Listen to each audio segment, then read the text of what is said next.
You are listening to Bedtime Dreamy Tales. Please make sure you have subscribed to our channel for new story. Story title, The Three Feathers. Once upon a time, in a kingdom far, far away, there lived an aging king with 3 sons. The eldest 2, known for their sharp wits and quick tongues, were the pride of the kingdom. The youngest, however, was different. Quiet and simple-minded, he was affectionately known as Dummling by those who knew him best. As the king's health waned, he pondered over his succession. The kingdom awaited his decision with bated breath, for choosing a successor among his sons was a task he found most daunting. Seeking a fair and unbiased solution, the king summoned his sons. The one who brings back the most beautiful carpet shall inherit the throne, he declared. It was an unconventional test, one that left no room for dispute. Leading them outside, he blew 3 feathers into the air, instructing his sons to follow the directions in which the feathers flew.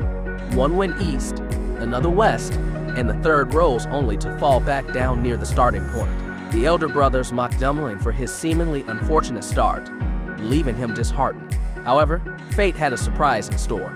Near where the third feather landed, Dummling discovered a hidden door in the ground. With a mixture of curiosity and hope, he opened it to find a staircase leading down into the darkness. Descending the staircase, Dummling found himself in front of another door. Knocking hesitantly, he was greeted by a curious rhyme from within. Upon entering, he was met with an astonishing sight of a vast hall filled with frogs of all sizes, and at the center, a giant frog that seemed to command their attention. Expressing his quest for the world's most beautiful carpet, the giant frog summoned a small box. With the flick of his massive webbed foot, a carpet of unparalleled beauty was presented to Dummling. Its colors and craftsmanship were like nothing the world had ever seen.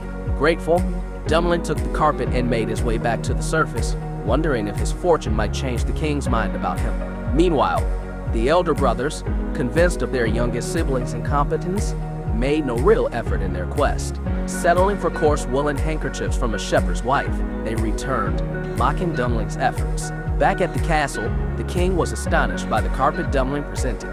Declaring him the rightful heir seemed the only just decision, yet the elder brothers protested vehemently. Their refusal to accept Dummling as their future king led to further challenges being set by the king, each designed to prove the brothers' worthiness to rule. The next challenge was to find the most beautiful ring. Again, the feathers were blown, and again, Dumling's feather led him back to the underground realm.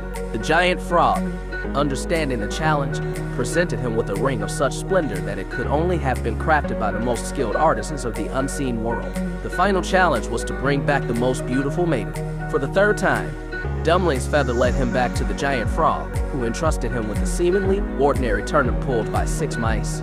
Following the frog's instructions, Dummling witnessed the turnip transform into a magnificent carriage, and the mice into splendid horses. A frog he placed inside the carriage became a maiden of such beauty and grace that she seemed to belong to another world. The elder brothers, having brought back village maidens, were confident in their victory. Yet, the king, moved by the extraordinary occurrences, declared that the throne would indeed pass to Dummling. Still, the brothers' envy knew no bounds, and they demanded one final test to leap through a hoop placed in the castle's great hall. They believed the village maiden's strength would secure their success and Dumling's downfall. To their dismay, while the village maidens clumsily managed the feat, Dumling's bride passed through the hoop with the grace of a deer, sealing the contest in their favor. In the end, Dummling ascended to the throne, not through the might of arms or the cunning of words, but through the purity of his heart and the courage to seek help from the most unexpected of allies. His reign was marked by wisdom and fairness, and the kingdom prospered as it never had before. The giant frog, the true architect of Dumling's success, remained a trusted advisor, reminding all of the value of kindness, humility, and the belief in the magic of the world. Thus concludes the tale of the 3 feathers, a story that teaches us the importance of seeing beyond appearances, the value of compassion, and the undeniable truth. If you like this story, please give this video a like and comment below with your thoughts. See you in the next story.